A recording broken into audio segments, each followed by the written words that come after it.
Dr. Crow, thanks for taking the time. Appreciate it. I got to start with you talking about the word innovation. What exactly does that mean? I know this is 11 years in a row now, incredible. Yeah. What does that mean to someone at home? I mean, I think what it means for families is that we figured out how to be more impactful for more people, get more access to the institution, figure out how to teach better. So, for instance, we can turn anybody into a biologically capable person, in terms of understanding the science. We didn't used to be able to do that. You have trouble with chemistry? No problem. We have a way to now teach that in a different way. So it's innovate in every way. Innovate how we teach, how we work, how we cost less, how we save money, how we produce more graduates, all those things. That's innovation in everything. And I imagine you have to do more and more of that every year to keep winning that award. What are some of the challenges you face as a university to try to continue to grow in that way? Well, we build a culture of continuous innovation. So innovation is what we do. So we're building, new AI tools. We're building ways to personalize learning. We're building whole new ways to help high school students to earn more credits to go to college to lower their costs. We're working with digital tools to help families teach their kids in the 3rd grade if they need help. We're working on literally everything. So we're innovating across all the fronts of teaching, learning, and discovery. And when you look at what the future is for this university, you're growing also with health, you're growing with sustainability.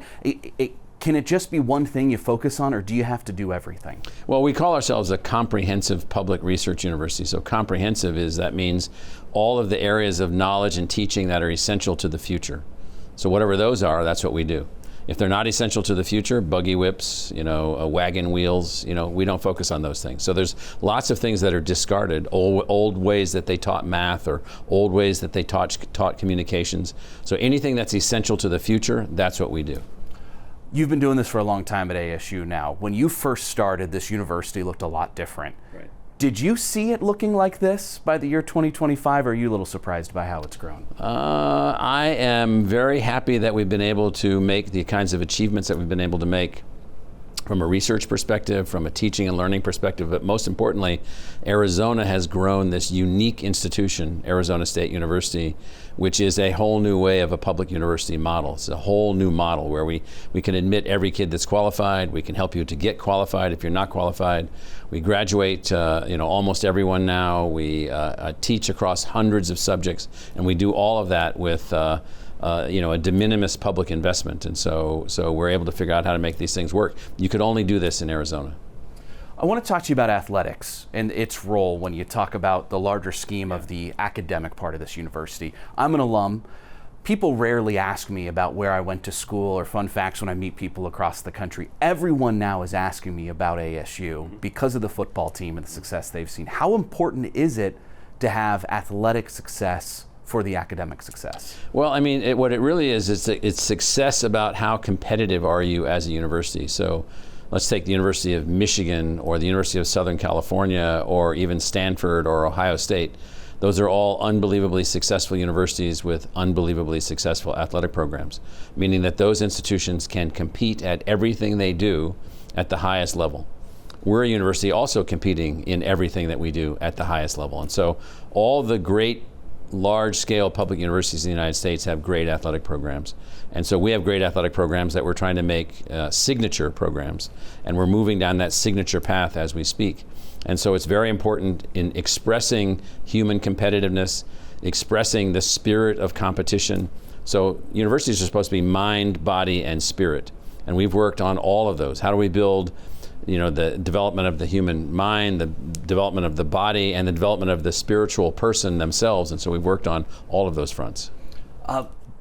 When you look back at your time as being the leader of this university, what do you think will be the one thing you can point to and say, that's where we grew the most, or that's what we really accomplished? I mean, I think the most significant thing that we've been able to do is our new charter.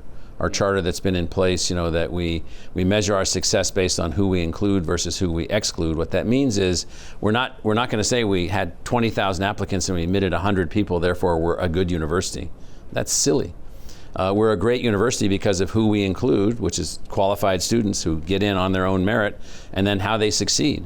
We're a university that does research to benefit the public, not to benefit the academy, to benefit the public for the success of the United States, for the success of our country, for the protection of our country. And then we take on responsibility for the communities that we serve. So can we, in our health initiatives, we're not just building a medical school. In fact, there's big announcements about the medical school coming out right now.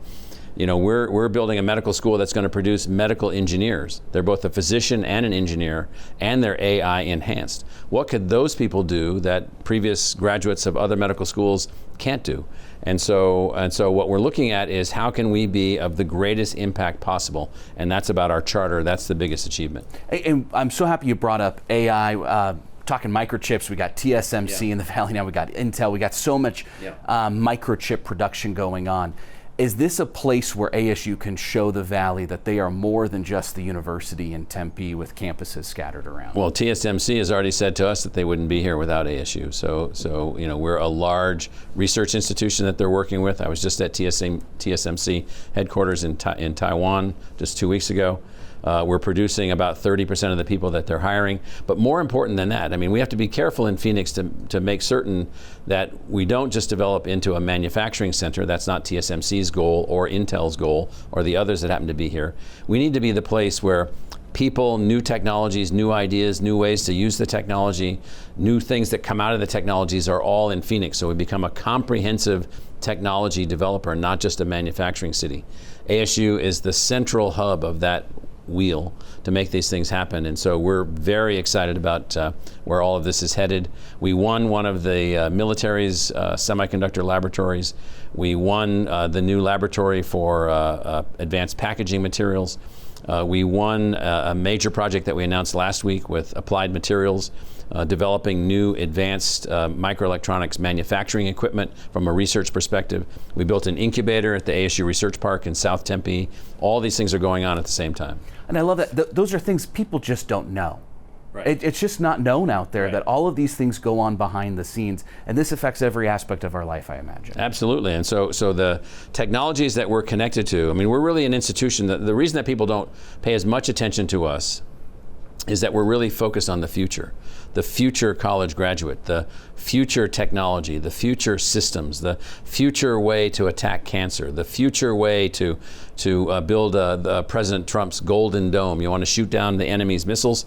That's not an easy thing to do because of how fast they're moving.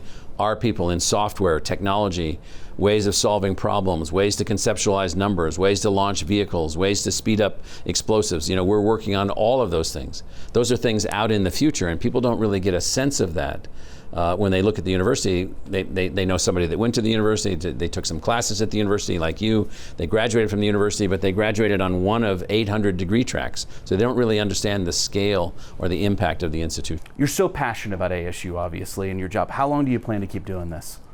Well, I woke up the other day and I was older than I was because my birthday was a few days ago, and I felt just as good as I did the day before, so until that's not the case. Happy birthday, by the way. Thank you.